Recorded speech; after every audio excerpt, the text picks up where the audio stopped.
Αγαπημένοι μου φίλοι και φίλες, Χριστός Ανέστη, σας καλωσορίζω στην κουζίνα μου και στο κανάλι μας.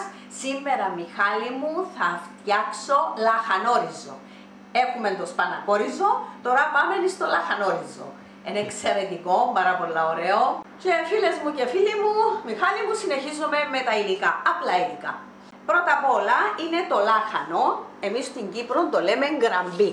Μάθετε το φίλες μου, άμα έρθετε στην Κύπρο, αν ζητήσετε λάχανο θα σας δώσουν σέσκουλα. Εμείς το λέμε γκραμπί.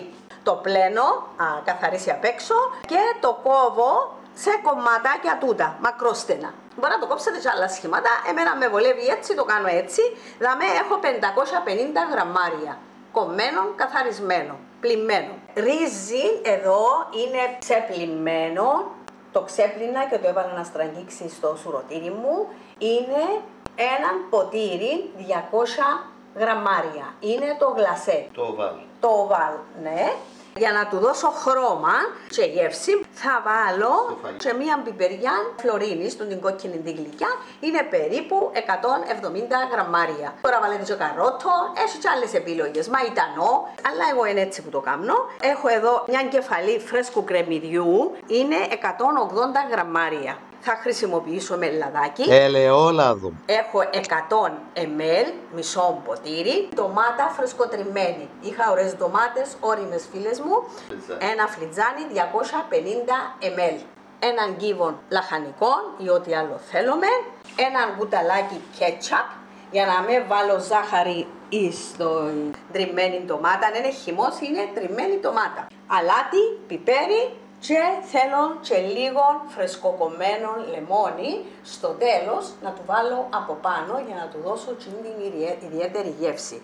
Και οι λαχανοτολμάδες που θα τους δείξω σε αυτούς κάνουν εξαιρετικούς, αλλά και το λαχανόριζο του πάει πάρα πολύ το λεμόνι. Διά του μια ιδιαίτερη γεύση.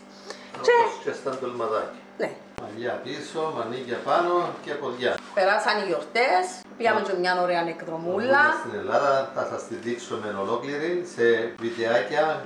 Ανανεωθήκαμε και συνεχίζουμε. Επίσης θα αρχίσω στην κατσαρόλα μου, αλλά θα το τελειώσω στο φούρνο. Άρα θα αρχίσεις σε κατσαρόλα που μπαίνει στο φούρνο, για να μην λερώνουμε δεύτερη κατσαρόλα. Ακριβώς. Τώρα πάμε, Μιχάλη μου, με το λάδι και το κρεμμύδι. Εν το κόψα προηγουμένως, να το κόψω τώρα και να το τσιγαρίσουμε. Απαλά δεν θα το τσιγαρίσουμε, θα του δώσουμε μια γελάδα, να μην πάρει χρώμα. Για το ρύζι μου, φίλες μου, θέλω και 400 ml ζεστό νερό. Το έχω εδώ βρασμένο, έτοιμο. Να βάλουμε το ελαιόλαδο, βεβαίως στα φαγητά μας, φίλες μου, πάντα ελαιόλαδο. Αφαιρούμε τα σπόρια. Αλλά κόβεις και την πιπεριά σε κομματάκια, αλλά αφαιράς τα σπόρια. Ναι. Μπορεί και άλλη πιπεριά, πράσινη, κίτρινη, ό,τι θέλουμε, μπορούμε να χρησιμοποιήσουμε. Εντάξει, να μείνει και κανένα σποράκι, είναι και αλλάζει η γεύση και το άσπρο τούτο από μέσα. Το αφαιρούμε. Τώρα την ανάψεις. Θα μπει η πιπεριά μου. Εδώ κάνουμε χρώμα τώρα. Μπορεί να βάλετε καρότο, ό,τι άλλο θέλετε. Μόλις αρχίσει και γυαλίζει, φίλες μου, έτσι, δηλαδή τράβησε λίγο λαδάκι, να μπει και το λάχανο μας, το κραμπί μας. Βάλουμε το λίγο, να ανακατευκούμε το. Πάντως είναι πολύ ωραίο που γίνεται. Να μαράνει, να μαλακώσει και να κάτσει κάτω. Μπορεί να βάλει και πιο λίγο. Εμένα περίπου ήταν 550 γραμμάρια. Να χαμηλώσω λίγο τη φωτιά μου. Άμα το κλείσουμε, να μαλακώσει η υγρασία από να βγει που πάνω στο καπάκι της κατσαρόλας. Χρησιμοποίησα την κατσαρόλα, ήθελα να το πω, γιατί θα την χρησιμοποιήσω στο φούρνο. Μπαίνει στο φούρνο. Να μην λερώνουμε δύο σκεύη για να κάνουμε ένα φαγητό. Χαμηλώνω λίγο τη φωτιά μου και σκεπάζω το ώστε να το βοηθήσει. Όμως θα βάλουμε και το αλατάκι μας τώρα. Να θέλει μια κουταλιά κοφτή περίπου. Να το αλατίσω, το αλάτι το βοηθά να μαράνει. Να φύγει η υγρασία του. Και να το δοκιμάσουμε και στο τέλος. Να βάλουμε μια κοφτή κουταλιά και στο τέλος θα συνεχίσουμε με ό,τι άλλο χρειάζεται. Δεν τα βάλουμε από την αρχή για να μας έρθουν αλμυρά. Χωρίς αν φτέψει να ανακατεύεται. Ούτε και τούτο είναι να του δώσω χρώμα. Να τα φύγω να ζωντανό με τούτο το χρώμα. Με το χρώμα του που έχει το λάχανο μας, το κραμπί μας. Χαμηλώνουμε φωτιά για να μας βοηθά. θα ψηθεί στο φούρνο και θα διατηρήσει το χρώμα του. Εδώ κάνουμε το χρωματάκι που θέλουμε, να μπει το ματούλα και ο Θεός βοηθός. Τώρα, ανάψουμε το φούρνο όμως, γιατί θα αρχίσουμε. Σε πόσους βαθμούς? Στους 200. Άρα ανάβουμε το φούρνο στον αέρα τους 200 βαθμούς Κελσίου. Και όπως λέμε πάντα βλέπουμε τους δείχτες κατά πρόσωπο για σωστές ρυθμίσεις. Υδρώσει το καπάκι. Εγιάλισε βέβαια που το λάδι, βλέπετε εδώ. Εμαλάκωσε το. Εμαλάκωσε, εγιάλισε. Έτσι αφήνουμε το πολλά, 2-3 λεπτά. Έλα Μιχάλη μου. Θα ρίξω το ριζάκι μου, το πλυμμένο, το ξεπλυμμένο και θα του δώσω ένα γυρό μαζί με τούτα τα υλικά, ώστε να το θωρακίσω και να γίνει ωραίο λαχανόριζο. Τώρα θα βάλουμε την κέτσαπ, θα βάλουμε την τοματούλα μας και μετά το νερό και το πιπεράκι μας. Πάει κέτσαπ, ένα κουταλάκι βάλω. Είναι για να δω τη γλύκα που έχει μια ξυνήλα η ντομάτα. Η φρεσκομένη ντομάτα. Προσθέτω το νερό, θα το βάλω όλο φίλες μου, να φύγω λίγο προς το τέλος, διότι το κραμπί έχει αρκετή υγρασία. Τα 90% του κραμπιού είναι νερό. Θα βάλω τον κύβο μου για να απογεύσει. Όσες δεν θέλετε μπορείτε να με βάλετε. Θα το αφήσω να πάρει μια βράση. Θα δοκιμάσω με το κουτάλι μου τη γεύση και θα προσθέσω ακόμα λίγο αλάτι. Πιπέρι. Όχι, δεν βάλαμε ακόμα. Θα βάλουμε και το πιπεράκι του. Και να προχωρήσουμε και προς το τέλος. Φρεσκοτριμμένο πιπέρι. Α, φίλες μου, εξήγασα το κάρι μου. Παναγία μου. Θα σου έλεγα τώρα, θα βάλεις και κάρι. Παναγία μου. Γιατί ξέρω ότι συνήθως έρχεται και το κάρι, φίλες μου. Άρα στα υλικά θα πούμε και μισό κουταλάκι κάρι. μισό κουταλάκι κάρι. Το κάνετε Χριστούγεννα, μπορείτε να βάλετε και πιο πολύ. Κρύο. Κρύο και το τραβά πιο ωραία ο οργανισμός. Εν τούτον που ενώ μαγειρεύεις, θυμάσαι και προσθέτεις. Θα πάρει μια βράση, θα το δοκιμάσω το αλάτι του, μάλλον να θέλει. Και θα μπει στο φούρνο, φίλες μου. Άρα να περιμένουμε να ζεσταθεί ο φούρνος. Να ζεσταθεί ο φούρνος μας. Και να μεταφερθεί η κατσαρόλα στο φούρνο. Ναι, είναι ωραία χρώματα. Και με την ντομάτα αντιφρεσκό, άμα βάλετε φρεσκοτριμμένη ντομάτα, είναι πιο ωραία γεύση. Είχα ωραίες ντοματούλες και σάλεσα στο πλεντεράκι μου. Και ωραίο χρώμα. Και φουρνίζεται, φίλες μου, εύκολα και ωραία. Το άρχισε και κοχλάζει.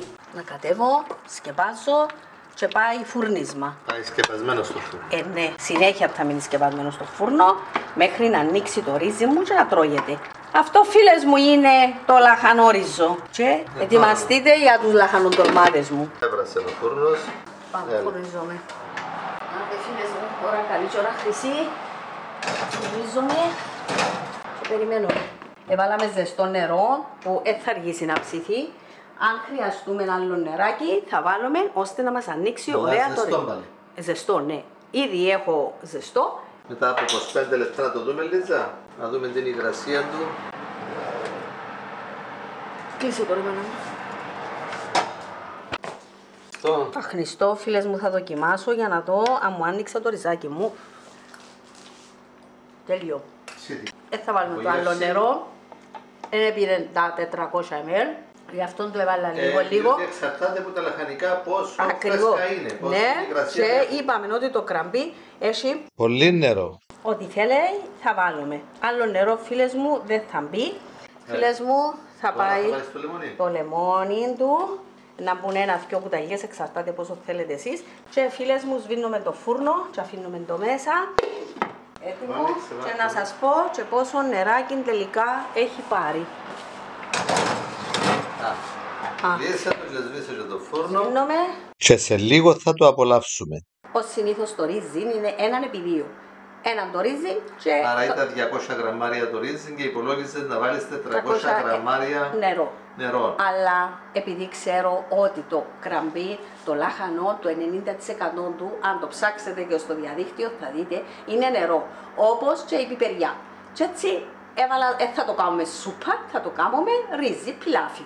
Έτσι θα το βάζετε λίγο, εμένα πήρε 250 ml. Όμως θα έχετε το νερό σας, το χλιαρό ζεστό και θα δείτε. Αν χρειαστεί. Ακριβώς, η κατσαρόλα σας μπορεί να μην γλύει καλά και το έναν το άλλο θα έχετε και μπορεί θα δουλέψετε. Μπορεί να μένει τόσο φρέσκο, να είναι λίγο μαραμένο, να έχει χάσει νερό. Ακριβώς. Και θα δουλέψετε αναλόγως. Να το δοκιμάσετε, τι θέλει και θα το προσθέσετε. Και μία πατατούλα τζάκετ, δείχνουμε σε άλλο βίντεο πως γίνεται. Λίγο κοτόπουλο που ψήθηκε μαζί με την πατάτα και λίγο γιαουρτάκι. Σαλατούλα έχουμε εδώ, θα τα απολαύσω. Ό,τι πρέπει για μεσημέρι. Έτοιμο το λαχανόριζο με τα συνοδευτικά του. Μπορείτε να το συνοδεύσετε με τζάκετ πατάτες, με κοτόπουλο. Φίλες και φίλοι μου, σαλατίτσα, γιαούρτι. σαν το σπιτιάσιμο φαγητό δεν έχει. Τρώμε και έξω. Αλλά το σπιτιάσιμο φαγητό ηρεμά το στομάχι σου καλύτερα. Το απολαμβάνει το στομάχι του με το ελαιόλαδο του, όλα φρέσκα, έχει άλλη γεύση. Είναι άλλο πράγμα, είναι πιο υγιεινό. Άτε, δοκίμασε τώρα να μας πεις. Δεν παίζεται. Με το λεμονάκι είναι πολλά ωραίο, να. Ειλικρινά το απόλαυσε η οικογένειά μου και γι' αυτό σας το δείχνω και εσάς. Έχει ωραία γεύση το λαχανό, το κραμπίνο, τα ψυχή. Με πολύ πολύ αγάπη, φίλες μου, για την οικογένειά μου. Υγεία σου. Και σε όλους εσάς που με παρακολουθάτε, που μας παρακολουθάτε. Φτιάξτε το κι εσείς φίλοι και φίλες, πραγματικά φτιάξτε το και θα το διαπιστώσετε πόσο ωραίο φαγητό είναι. Ακόμα μια συνταγή από μένα, με πολύ πολύ αγάπη. Δεν είναι απλή η συνταγή από ό,τι είδα κι εγώ, αλλά δέστε το βίντεο προσεκτικά, ακολουθήστε βήμα-βήμα τις οδηγίες της Ελίζας και θα απολαύσετε έναν υπέροχο, ελαφρύ φαγητό. Συνοδέψτε το με ό,τι θέλετε. Με μια σαλάτα. Βάλω τη φετούλα μου εγώ και άλλη πιπεριά εδώ και κρεμμυδάκι. Δώστε ένα like στο βίντεο, κάντε και ένα κλικ στο εγγραφή, είναι δωρεάν. Πατήστε και το κουδουνάκι για να ενημερώνεστε μόλις ανεβάζουμε νέα βίντεο. Γράψτε τα σχόλια σας, προωθήστε το και να είστε καλά. Μα τι ωραία χρώματα, Μιχάλη. Α, είναι εξαιρετικό φαγητό, ελαφρύ, μ' αρέσει. Άντε φίλες μου, πάω και εγώ να κάνω παρέτησαν στον Μιχάλη. Καλή συνέχεια.